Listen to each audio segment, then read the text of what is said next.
back, fellow Defenders, to a very special Defenders podcast on TV Podcast Industries, where we're discussing feedback on Loki Episode 1, Glorious Purpose. I'm one of your hosts, Derek. Buongiorno, fellow Defenders. I am one of your other hosts, John. And being my very weird variant self, I'm Chris. Welcome back, guys. Yes, third podcast of the week. We talked about Loki Episode 1. Luckily, we had access to the first episode in advance of it airing on Disney+, which meant we couldn't, unfortunately, discuss our wonderful fellow Defenders feedback, but we got tons in, so I didn't want to wait until we recorded Episode 2 to discuss your wonderful feedback. We decided we'd do an episode just with your feedback. Yes, great stuff getting all the feedback in from our fellow Defenders. Mm-hmm. Yes, and of course, anyone joining our Loki discussion on the Defenders podcast, remember you can join us over on our Facebook group at facebook.com/groups/TV Podcast Industries. You can send in your feedback by email to feedback@tvpodcastindustries.com. And of course, you can send in your dulcet voicemail tones by going to tvpodcastindustries.com and clicking on the tab on the right-hand side of the screen and leaving up to 90 seconds of your glorious thoughts, of course. You can also grab random carrier pigeons, attach a small message, and on the off chance it is flying over the skies of Ireland, we may be able to grab it in time. Yeah. Not going to say that's 100% definite, but you never know. Why not? Sure, just give go it a go. Derek, John and Chris, TV Podcast Industries, Dublin. Somebody will find us, I'm sure. Yeah, I'm exactly. Sure. We're a small place. So I did say very special episode. The reason for this is because we will be recording the rest of our Loki episodes after the shows have aired, so we'll be able to pick up your feedback on those episodes. We have seen episode 2, but we will not be spoiling it on this podcast. This is purely about episode 1. But from next week onwards, hopefully you'll be getting your feedback in on time, because we'll have the ability to get it in after the episodes have aired. So let's get on to our discussion about the feedback on Loki episode 1. Seems to have gone down pretty well with all of our fellow Defenders. I think it did. Yeah. But do you know what? Do you know who definitely went down well with? The person who sent us our first bit of feedback. The one and only Victor Sellers, who sent us this email. Hail Derek, Chris and John and all other fellow Defenders. It was very interesting to find Loki completely out of his element. Miss Minute reminds me of Mr. DNA from Jurassic Park. Mm-hmm. Owen Wilson's Mobius was nice foil to Loki. What? The TVA using film and videotape? I loved Wunmi Mosaku from Lovecraft Country as Hunter B-15. Mm-hmm. I hope she and Loki will spar more in future episodes. I also enjoyed the DB Cooper tie-in. What did he plan to do with the cash? Loki's behavior always reminds me of the fable of the scorpion and the fox crossing the river. It's in his nature. Mm-hmm. Is it possible the hooded figure surrounded by fire in the Oklahoma field could be a certain demon we have discussed in the past? Perhaps trying to frame Loki? As always, enjoying your podcast. Excelsior, Victor Von Doom. Thank you, Victor, for the feedback. Okay, I'm going to go bottom up. Okay. Yes, it could be everything that, like, the clock itself could be Mephisto. Well, interestingly, there was a discussion with the showrunner and director for Loki after the episode came out, and they have confirmed Mephisto absolutely 100% does not appear in this series. Woohoo! They have said definitely really sorry about that. Hadn't realised when they put that in that there had been so much discussion, obviously, about WandaVision, but the show was filmed before WandaVision was filmed back in 2019, so hadn't realised that there would be this much reaction to one panel on screen and the possibility of Mephisto. But they have said categorically not in there, which means there's probably a 50-50 chance that Mephisto's in the show. Yes, he's going to say. Yeah, exactly. Or it's a stained glass snafu. Yeah, exactly. Then moving on, just in terms of the sparring between Loki and Hunter B-15, it's bound to happen. Absolutely. They are a foil. They are paper and oil. They will never settle together. And yeah, Owen Wilson's Mobius is great. Miss Minute is fantastic as well. Just one other question from Victor. Victor was saying there about the DB Cooper tie-in and what Loki wanted to do with the cash. I presume he's bringing it back as proof that he carried out the bet from Thor and Heimdall, that's the reason he's bringing the cash back, because he's going, look what I did do, the bet that you made me do, effectively. Although I just assumed he lost it all when he was took by the Bifrost. Maybe. Because it was all fluttering down to the ground. So, but maybe he didn't lose all of it, of course. But yeah, thanks so much, Victor, for the feedback. Also on email, Chris Lockwood said, "Hi guys, loved the podcast. One thought on the Loki premiere. Isn't the line about time working differently at the TVA the same line about the quantum universe used at some point in Ant-Man? Thus, is the TVA located in the quantum realm? Best regards, Chris Lockwood." Ooh, I like that. Yes, that is a juicy one, Chris. That is a very, very juicy one. I like that idea a lot, because I guess with timey-wimey, spacey-wacy and all that kind of stuff being, lines, deviant lines, is it Back to the Future type timey-wimey stuff, which I know it isn't, but I just thought I'd throw that in. Yes. But it's having it in some kind of encapsulated quantum realm or universe. It could be a nice little way of doing allowing the TVA to do all their time trickery and time jumping, for sure. Yeah. So I like that a lot. Yeah. Well, we do keep talking about Doctor Strange in the Multiverse of Madness. What we keep forgetting is Ant-Man and the Wasp are in Quantumania, coming up in their third movie for Ant-Man. So maybe this is a connection to Quantumania. Yeah. I believe so. I do think this, because in the comic books, the TVA existed outside of time and space. Yeah. They in their own pocket bubble dimension. Yeah. Where time did not flow forward or backwards. It just was time. So I believe they'll do something very similar with this in terms of quantum realm and the overall just... Yeah, timey-wimey, spacey-wacy is quite different. Yeah, we got lots of questions on that. Obviously, the first episode being so heavy on exposition and so heavily introducing this new universe with lots of time travel. We got a piece of feedback over on Twitter from Musical Concepts, Matt Murdoch, who says, "Hey, TV Podcast Industries, I was listening to your podcast and the question of, is the Multiverse of Madness the original Divergence? I'd have to say no. The TVA was not in existence until after the original Divergence, so they would not be in existence to fight the original Divergence. If you look at neutrinos, we thought for the long time they might be massless and therefore timeless, because the only thing moving faster than light must be massless. But we found that they change flavors, which means they experience time and are not massless. Think of time before the TVA and after TVA as a flavor change.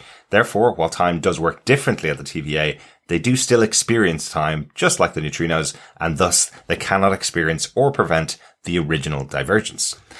Interesting point, Matt. My mind is a little bit blown, because I'm not too sure whether I'm 100% clear. I think the point that I was kind of making was, we haven't seen a multiverse at all on the screen. And of course, Doctor Strange and the Multiverse of Madness hasn't come out as a movie. So we don't know really what way they're going to deal with the multiverse in Marvel at all.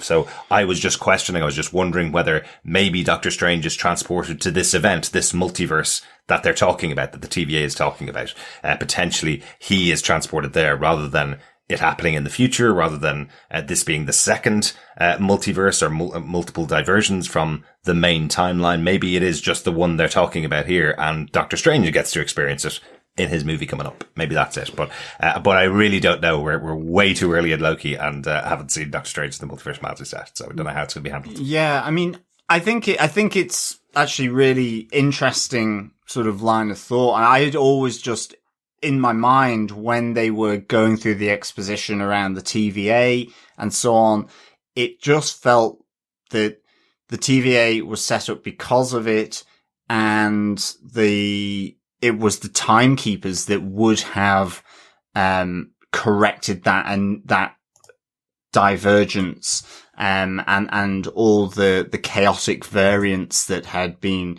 created from it. Mm-hmm. So I wasn't thinking it was linked to the TVA, but it was just like the timekeepers then established the TVA to deal with it quicker.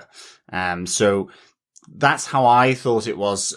I guess so, allowing the possibility that the divergence they're talking about is the multiverse of madness. But at the same time, it could just be another one because of the power of the Scarlet Witch, something that the TVA can't handle. So it could equally be a new massive chaotic divergence that's going to happen. Yep. The thing to remember is the Scarlet Witch is the Nexus. Yes. She's the Nexus being. So this being in the comics, this is the and we did have the Nexus discussion in the WandaVision ad break where it was what was it? Realign your realities ad. Yep. So the question does become: maybe she learns to travel through time. Maybe. Her first experience of traveling through time drops her back. All the way back at the very first divergence. Yeah, they're certainly coming up with some big concepts for their Marvel TV shows. Thanks so much for that. Matt, really good to hear from you. Yeah, yes, thank you so much, Matt. And I will just very quickly ask, if you were a flavour of neutrino, what flavour would you be? Chocolate chip? Who knows? I would always be a chocolate covered neutrino. Definitely. Yeah, I'd be pistachio ice cream. I think then I'd get my dollop of nuts and ice cream together. Nice. Thanks so much for the feedback there, Matt. We also got a ton of lovely feedback over on Facebook. First up is Richard Blaze. For me, Loki episode 1 was totally mesmerizing from start to finish.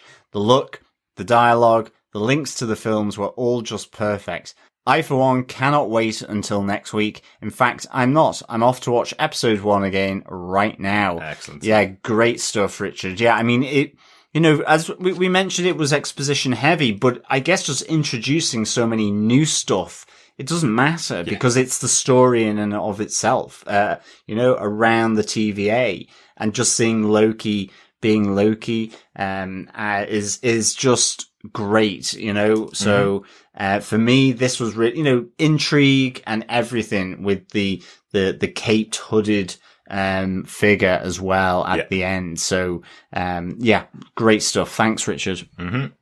Yes, thank you so much, Rich. We also got some feedback over on Facebook from Heather Wallace, who had this to say. So interesting, particularly the end twist of who the TVA is hunting. Is the series based on the Loki Agents of Asgard comic series? I loved the style of the series with the retro and sci-fi elements. I was worried that Loki leaving the main timeline would undermine his character development and relationships with Thor, but his love of his family is still there and came out as he watched the fall footage. I am looking forward to seeing where this goes. Thanks for that, Heather. So, they've officially come out and said that this series is not directly based on any comic book series, but they have pulled from multiple. So, there is going to be sprinklings of Agent of Asgard, there's going to be sprinklings of the later series. So, there's going to be multiple pulls, and I think it's going to be a lot like WandaVision. There's definitely elements being pulled from multiple and kind of threads, but I don't think it's directly based on one whole thing, much like Winter Soldier. Winter Soldier was one whole thing, but it was tweaked enough. But if you look at Age of Ultron is a comic book thing, but it's been pulled from multiple different elements and different storylines altogether. Yeah. I think we found actually during the making of WandaVision, we found that what the writers do is submit their story with the basic premise, and then they have a whole team of people who connect it to storylines in the comic book and shape it so that it does fit some of the things that are in comic books. Where would this character be, or how would this character work in the comics? And they pull from those storylines as an addition to what the writers of the show are trying to get across effectively, rather than you being able to go out and read the comic book. Like some other shows, that take the storyline directly from the comic book. It's not like that for Marvel, but you're right, Heather. Really enjoy the idea of Loki getting this kind of data dump of, this is how your life goes. It's not as glorious as you actually think it is. What are you going to do about it, kind of thing? It kind of is a challenge to him to rethink his life effectively. Will he help out the TVA and become a hero and actually do something, fulfill a glorious purpose? Or will he cower in the corner, or will he try and try and kill everybody in the TVA or whatever the options are effectively. But I really like that kind of getting him up to speed from him being the major villain who was about to sacrifice the Earth back in Avengers. Love that idea. Yeah, thanks so much, Heather, for the feedback. Absolutely. Next up, Ronaldo from Into the Night, the Moon Knight podcast says, oh my golly gosh. Look, I have to be honest and say this was probably the show I was least interested in, but after getting past the opening minutes of my awkward mind going, who are these weird looking soldiers and time portals? Oh, this is so cringeworthy. I slowly got drawn into this corner of the MCU. The sets are stunning and a mad mix of kitsch and futuristic, and Hiddleston is remarkable and compelling as Loki. The exposition about the TVA in animated form just gave me goosebumps. Knowing how it ties to both WandaVision and Doctor Strange with its multiverse association, my brain slowly accepted this mind-blowing concept that the TVA are above even the Infinity Stones and determining one's own fate, and I love it. Owen Wilson is so good as Mobius. I was critical of him going in, but he succeeds in spades. I'm ready for this ride. It's such a different thing from Falcon and Winter Soldier, but it slots in well with the fantastical side of the MCU. It's so tragic that the time-displaced Loki is tragically bound for pruning. But I'm barracking for Loki unequivocally. Go Loki. Go on, you good thing. Excellent, Ray. Says like you're really all in for the Loki show. Yeah, it's really interesting. The character is so popular. How do you turn him into a TV show when he's been around in the movie universe for 12 years? And I think they've done a really good job of grabbing a Loki that we're all interested in, the one that you see early on, and putting him into this brand new environment for the show. That's really cool. Completely agree. The biggest question I had was, well, the character died. Mm-hmm. I was like, what are they going to do? How are they going to do this? Like, what is that? Like, because I personally loved Loki at the end of Ragnarok. I loved the arc throughout all the films through Dark World. Right. Thor 2, A Dark World. I enjoyed his overall arc, and my whole thing was, well, they're just gonna, they're bringing him, how are they gonna make him fun again? Yeah. Like, I didn't enjoy the evil Avenger Loki back at the beginning. But yeah, definitely where we are now, I think it's gonna be fun, and it set us up for an interesting ride. Mm-hmm. Yeah, and I mean, as you say, Ronaldo, that link with Doctor Strange and WandaVision, just the way they're doing the timeline and the deviation from it kind of really is so close to the Ancient One's description as well. Absolutely. Really good. And yeah, the way it was animated by Miss Minute in the TVA and the exposition about it, kind of as Victor said, almost like the Dino DNA from Jurassic Park, which was really, really good. I can't hear those words without hearing them in a Southern American accent. Just Dino DNA. Yeah. Thanks so much, Ray. So yeah, thanks so much, Ray. Dan Lee says, I feel that this has the strongest first episode of the 3 Marvel shows, and I'm very much looking forward to the next one. I don't know if it's me clutching at straws, but during the animated TVA info dump, the words Nexus, Multiverse, and Madness were all thrown in together, providing some cool connective tissue between WandaVision, Loki, and the next Doctor Strange movie. Very good. Good spot there, Dan. Certainly Nexus was flagged as being, if it goes past that Nexus point, then you get madness and chaos happening as all these different multiverses are taking effect. So I guess there's going to be overtime at the TVA for Probably. All of their different agents. So yes, really looking forward to these connective tissues coming together in the upcoming movies, and I guess it will be in more of them because it's interesting. These are pretty big world building concepts being done, whether it's from WandaVision and whether it's been with Loki and how it connects to the more shall I say real world elements of Falcon and the Winter Soldier as well. Captain America, the Winter Soldier. Yeah. But you've just created a great question, John. If time moves differently in the TVA, do they get paid overtime? Does overtime work differently in the TVA? I guess not, because when they clock in, they're immediately clocked out by their manager. That's it. Or they're on a flat rate. Maybe that's it. Maybe. Thanks so much, Dan. Brandy Elise Anderson says, I wanted to share my thoughts before listening to your podcast, see what we all touched on and what we missed. First up, I love the mix of old school and futuristic bureaucracy at the TVA headquarters. I will say I prefer the take we see for the headquarters of the Commission on the Umbrella Academy. I feel they just lean into it more, but I do like the explanation for their existence here. In one episode of Loki, I know more about the TVA than I know about the Commission in 2 seasons of Umbrella Academy. For a while there, I was a little bit afraid that they were going to only show his past to him and slowly spread out the events of the future to him. But no, he got to see some key moments from his future. I like that the way they explain Loki knowing the Avengers time traveled also ties into a callback from Endgame. Love all the theories and Easter eggs from WandaVision tying into the multiverse, and Loki comes out in the first 5 minutes and drops the information on it and the Nexus, and might I even say a possible tongue-in-cheek reference to Mephisto. WandaVision dealt with grief, the Falcon and the Winter Soldier dealt with racial and nationality issues. I wonder what deeper issues Loki will touch on. Coupled with the possible deeper issue and the fact they didn't show the villain 2.0 Loki's face, I'm wondering if it's really him. Other than that, I'm just excited for the show and to hear all your views on it. Oh wait, is it maybe Lady Loki? I don't know much about it as far as the comic books go, but I know in Norse mythology, Loki is gender fluid, so that might be a great twist for the show.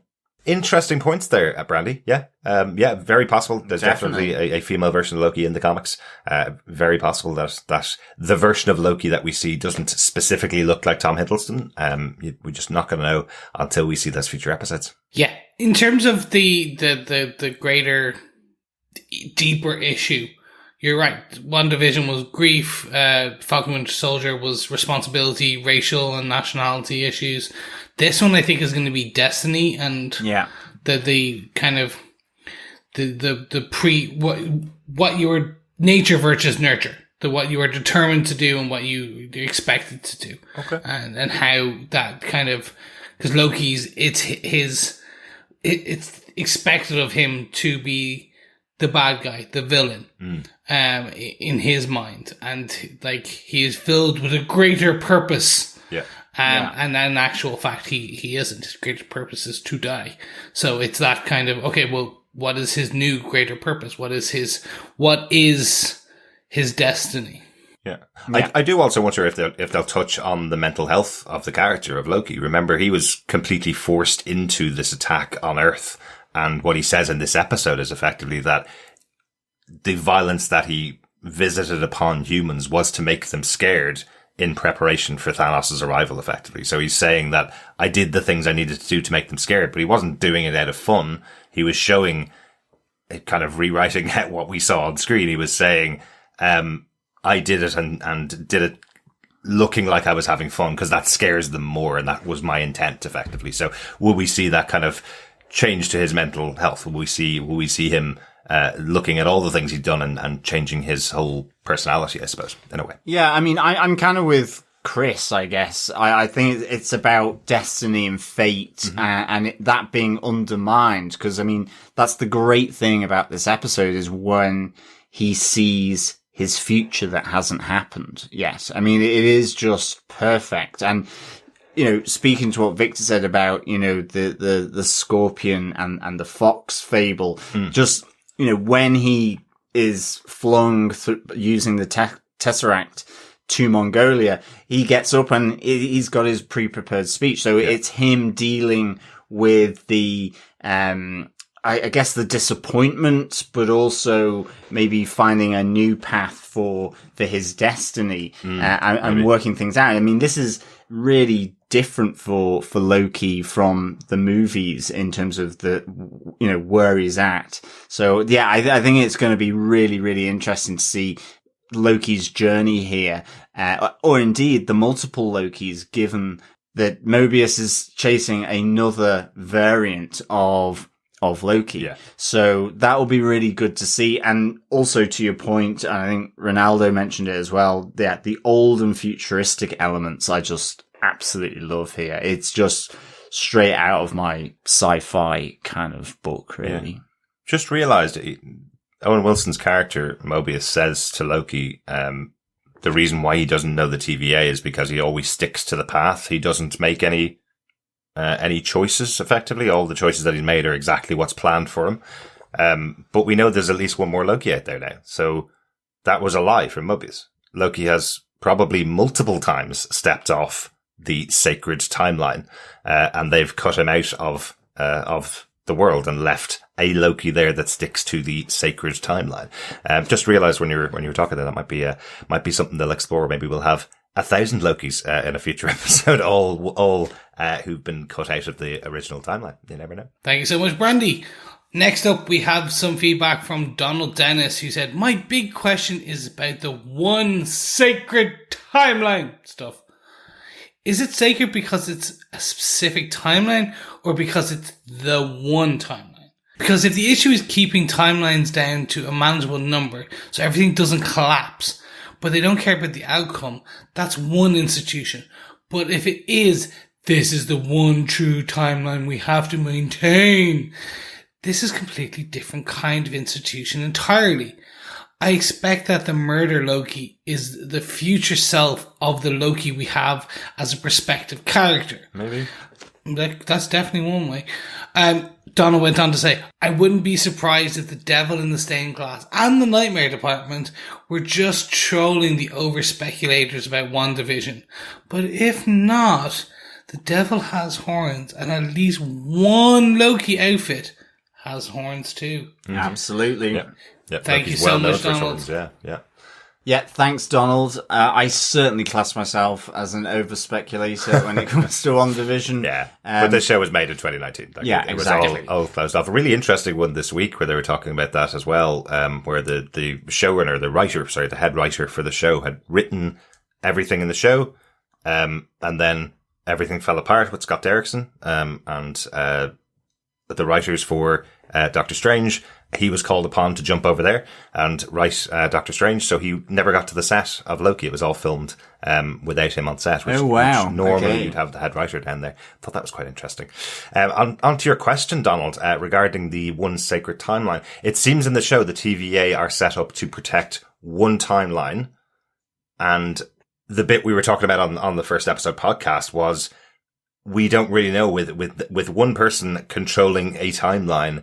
Is it for their benefit? There's 3 people here who are aliens and they're deciding on the timeline that has to be preserved for everybody.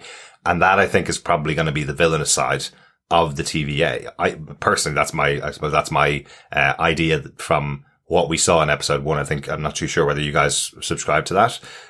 It kind of feels like that Umbrella Academy idea as well, where they were controlling a timeline that benefited them in the Umbrella Academy, and you realize actually that's not necessarily the one true pure timeline that you should be protecting. It's about it benefiting the people that are controlling it effectively. Agreed. I think that's kind of that is one view on it, and I think the beyond that we also see that this is potentially the one timeline where Tony Stark won, where Thanos was defeated, where things continued on. So there are multiple. There's going to be multiple aspects to what is deemed the one that like Doctor Strange points his finger at, the one that benefits the TVA, the one that the space lizards themselves are high above. Exactly. But we'll see. It will all come out in the wash or another 5 episodes. Definitely. Yeah, and I mean, ultimately, this one sacred timeline has got like significantly wide confidence intervals around the line because there's plenty of choice within that sacred timeline. And now they just say in this episode, well, that's what the Avengers was supposed to do. Mm-hmm. But I mean, still, that's when you consider that Doctor Strange said there were 14,000,001 potential outcomes. This is the only one that means Thanos is defeated, where he hands over the time stone. But nonetheless, I mean, for the average punter who can't sit there and meditate with a time stone and you know, the quick head moving around, then I guess there's choice within the sacred timeline, I guess. for various outcomes that still maintain the sacred timeline. Well, yeah, you have to make sure that it sticks to the timeline, or at least that's what they're telling us. Yeah. We still don't know too much about the TVA. Thanks so much for that, Donald. Yeah, thanks so much, Donald, for the feedback. Next up, Salima Kisler says, great to be back watching another MCU show, listening to you all again. The TVA creeps me out as well. I could understand preventing variants to preserve the timeline as is, but the bit about things that are supposed to happen bugs me. Mm-hmm. Looking forward to the rest of the season. Yeah, absolutely. I think a bit to Donald's point as well, Salim, it's, there's two different kind of organizations that are simply, one managing, variants, and another one saying something is supposed to happen. Exactly. For sure. Yeah. Exactly. David, Mr. Writer says, so we lost Tony Stark and Natasha for what? For some Infinity Stones that are essentially paperweights to these guys? They couldn't have used some more paperweights and taken them from Thanos? That's an interesting one. And I know there's been a lot of discussions about this. This seems like the controversial idea from the TVA. How powerful are they really? So what it seems like is once they take someone out of the timeline, whatever they're holding, like for example, here we have Loki with the Tesseract, him holding the Tesseract. Once it's taken out of the timeline, that's no longer the working Tesseract, effectively. There is already a working Tesseract in the main timeline. We know that from Endgame because they found it and used it. But once it's taken out, does it work again? So I am wondering, will we see Loki completely unable to use the Tesseract if he takes it with him outside of the TVA when he's on these investigations with them? Will he take it with them and try and use it? But it's definitely not working within the TVA at all. No. So. And it gives it supports the idea that the TVA, this whole institution could be in the quantum realm by the very fact of Paul Rudd's Ant-Man being in the quantum realm when all the blip happened and effectively being shielded from that. So yeah, it's really interesting. And also we don't know much about what the TVA can and can't do, but the way they're describing it is they will only remove something from the timeline that affects what's supposed to happen. Exactly as Salim says, what's supposed to happen is Thanos is supposed to get his hands on the stones, click his fingers, do all of that. The Avengers are supposed to save the galaxy by getting the stones and bringing them back. So all of that stuff is supposed to happen. So the TVA, if we're to believe what they're saying, couldn't just walk in and take the stones out of the universe, effectively. So it's an interesting one. And I think it's going to be the controversial question for a little while until everybody gets their heads around who the TVA are, I think.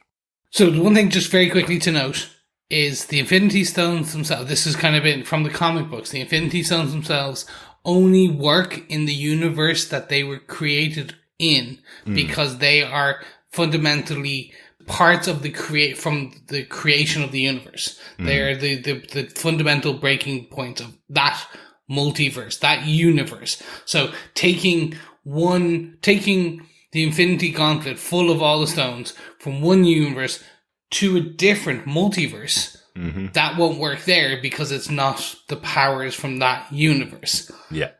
Comic books, ladies and gentlemen. There you go. And suddenly I can hear the questions about, well, what about Captain America going to a different universe with Peggy Carter? How does that work if he was carrying the Infinity Stones? Yeah, loads of questions, but I'm sure they've done a great job in this first episode of giving us loads of information, but we don't have enough about the TVA right now. But really interesting, David. Next up, Dr. Bob Phillips says, I never quite know what to expect, not being a comic book reader or particularly heavily immersed in the Marvel Universe. Those Legends clip shows are always extremely useful for me, but this episode was a blast. The God of Mischief, creation of chaos, all its fun and fear might get to play hero and villain at the same time. And what a way to exploit a loophole and make a whole TV show out of it. Delightful. Also, was there a cheeky Doctor Who reference when they called Loki a time villain with a blue box? Meaning the Tesseract? Really like that, Bob. That is, yeah, I like that too. I guess so. I guess so, yeah. Like there is a member of the cast that's from Doctor Who, Gugu Mbatha-Raw. Yep. She was in Doctor Who for a good season and for a number of episodes at least. So I'm sure they know all about the expectations of a time traveling character. So Doctor Who's been going for a very long time. So very likely. Yeah, absolutely. Yeah, thanks, Bob.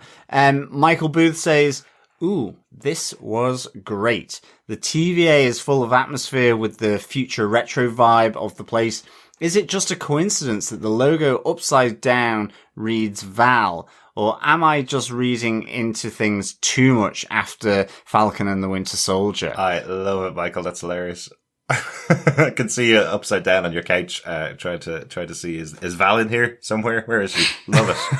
Love it. I think the Marvel Universe might be breaking our brains trying to find all the Easter eggs that they're putting in these shows. I think so. I guess the storyboarding of this with so many sort of branches off, I guess that must be like, they must have an entire studio where they're just working along some gigantic wall to make sure that everything has the continuity, is consistent.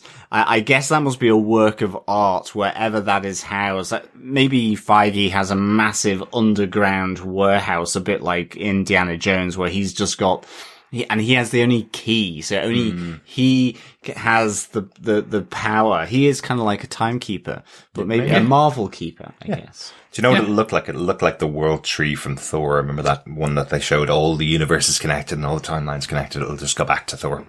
Yeah. And do you know what? Only he knows where Mephisto is. Exactly, he knows. And Mephisto is coming too. Yes. Yes, thank you so much, Michael. We also had some feedback from Tony Thomas, who said, so many good discussion points already in these comments, but I want to call out the music. The haunting string melody is brilliant. It's tense, beautiful, and mysterious. Can't wait for episode 2. Thank you so much, Tony. As of recording, I was checking this out on Twitter while we were recording, and I could see the eyes from Derek thinking I wasn't paying attention. But they are releasing the soundtrack from episodes 1, 2, and 3 later this week across all the usual channels, and then later on they'll release 4, 5, 6 soundtrack as well. Yes, that's right. Natalie Holt, who's the composer for the series, they announced they released their first single today, which is the 11th of June, and then in about a week or two's time they're coming out with the first half of the music for the show. It's really good, isn't it? It's really interesting because it's been indicated that there's a loose inspiration from A Clockwork Orange, which makes sense, but I know there are some elements of it reminded me very strongly of one of my other favorite sci-fi shows, which is Gattaca, or film, I should say, which is Gattaca, which has that kind of futuristic retro vibe as well. So really interesting. There's some great moments. It's the theremin in there. It always makes it sound really sci-fi, doesn't it? We'll quickly connect two defenders here. Tony Thomas, you should chat to @musicalconcept over on Twitter. Matt Murdoch, again, another big soundtrack score discusser, loves breaking it down. I suppose you two will have a great conversation regarding the melody. Definitely, absolutely love the music that's being done for the show. Thanks so much for that, Tony. Lara Willie Swink says, I really enjoyed this setup episode, more engaging than the first WandaVision episode, which I did not really enjoy, but ended up truly appreciating the series as a whole. I've always loved Loki, especially pre-reform Loki, so I knew I'd enjoy Tom's antics, but really adoring Owen Wilson's Mobius as well. This is hopefully going to be a great odd couple bromance in this series. I did find the TVA to be very similar to the Commission in Umbrella Academy, especially Miss Minutes' animated orientation being so similar to Diego's orientation in the Commission. But as a Teen Titans fan, I was quite happy to hear Tyra Strong's very familiar voice as Miss Minutes. Thanks so much, Lara, and that's a really good correction corner for us, Lara. For some reason, I think I said it was Tara Reid's voice. That was the voice of Miss Minutes last week. I know it isn't, because Tara Strong is the voice actor that's around all the time, but I think I was watching American Pie Reunion, or at least 10 minutes of it, a couple of days beforehand, and wrote it down wrongly in my notes and didn't correct myself. So I'm sorry about that, but yes, great to hear Tara Strong in the show. Yes, thank you so much, and I must apologize too, because I used the same term. I basically just went on what Derek had said, so therefore it is still his fault. But I must apologise too. That's the same as me as well. I just followed Derek's there, without a second thought, because I was like, oh, I know who Tara Reid is. I must say, really liking, Owen Wilson's Mobius as well. I've enjoyed some of his movies, but it was something there in my mind about, how he would fit and whether I would enjoy it, even if he did fit, but I'm really liking his middle management style, here, and playing off the ego of, Tom Hiddleston's Loki. Yeah. So really, really good. Yeah. Yeah. Owen Wilson is just one of those odd kind of actors. He's done so much. He's done like, the Royal Tenenbaums, which I really didn't like. He's done, Wedding Crashers, which is awful. He was Lightning McQueen in Pixar movie. So like he's great in that, but he's got such a really wide ranging body of work, but you tend to just think of him as the goofy comedian kind of sidekick in Zoolander and that kind of stuff, which I did like. But here he's playing something really different. He's playing a really different role and it's working really well for him. I must say I'm really liking him. Completely agree. Yeah. I think I called this out in the podcast. Was not a fan, was not expecting his performance to be fantastic, and it was, and it has been. So yeah, hat tip to Mr. Wilson himself. Yeah, thanks so much, Lara. Yes, thank you so much, Lara. Gentlemen, it's time we move on over to our voicemail section where we get to hear the dulcet tones of our fellow defenders. You too can get your dulcet tones on these podcasting airways by sending your voicemail to feedback@TV Podcast Industries. First up, I do believe it's the one and only Steve Brown. Hey guys, it's Steve, and this is for Loki, the first episode. I don't know if there's a title yet because I just watched it, but I don't know. I'm in, and loved Owen Wilson. I don't know what what they did to his face, though. I don't know if that's I'm assuming it's on purpose, like the stuff they did, the bridge of his nose and whatever. I'm not sure what's going on there, but it's definitely gonna take multiple watches. I can't wait to hear you guys break it down. I already saw that it's in my my podcast player, so obviously you guys got a early screener or something, I guess, and put it out. But so I'm I can't wait to listen to that one and to hear the rest of the series, the next 5 episodes, I guess it's 6 total. And, yeah, just a couple of quick initial thoughts, that I'm going to say it on Panels to Pixels as well, but, that opening, scene before, the cold open there is about 12 minutes long, and that whole processing scene is just hilarious to me, where he's going through the different stages. And, so I'll probably do specifics when I do my podcast, but, yeah, that and, just the reveal by Owen Wilson that the variant he's hunting is Loki, which is interesting because that means that's another timeline Loki, I guess. So, this one's going to be good.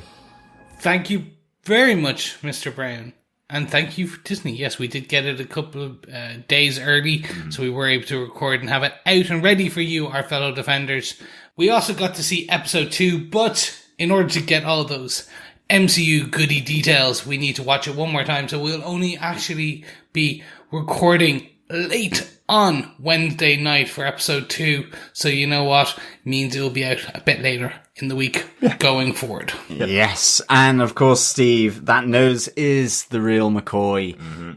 So the genuine article. So yes. Do you know what I think it must be? It's just a 4K stream that's coming from Disney Plus. I probably haven't seen Owen Wilson in a massive movie in years, but yep, that's the real Owen Wilson. Yeah. And yeah, the multiple Lokis, or at least the other one so far is, really, really intriguing. It's very yes. intriguing. Yeah. Yes. But looking forward to hearing your further thoughts on the series as we go, Steve. Yes. Thank you so much, Steve. Don't forget, ladies and gentlemen, boys and girls, fellow defenders, you can email us through all your feedback to feedback@tvpodcastindustries.com. Don't forget, you can also join our page over on Facebook at facebook.com/groups/TV Podcast Industries. We also need to thank you. Absolutely. We really appreciate all of you for joining us and sending your feedback and your thoughts. As I said, this is a special episode. We won't be doing another feedback only episode for the rest of the series because we should be able to capture all your feedback, hopefully, as the episodes go on. We'll be back next week with Loki episode 2, and we'll be continuing our Star Wars Bad Batch coverage every week from now on. Thanks so much for joining us for this podcast. Yes, thanks so much, fellow defenders, and thanks for all your thoughts. Really great stuff. Remember, keep watching, keep listening, and keep defending. Bye. Bye.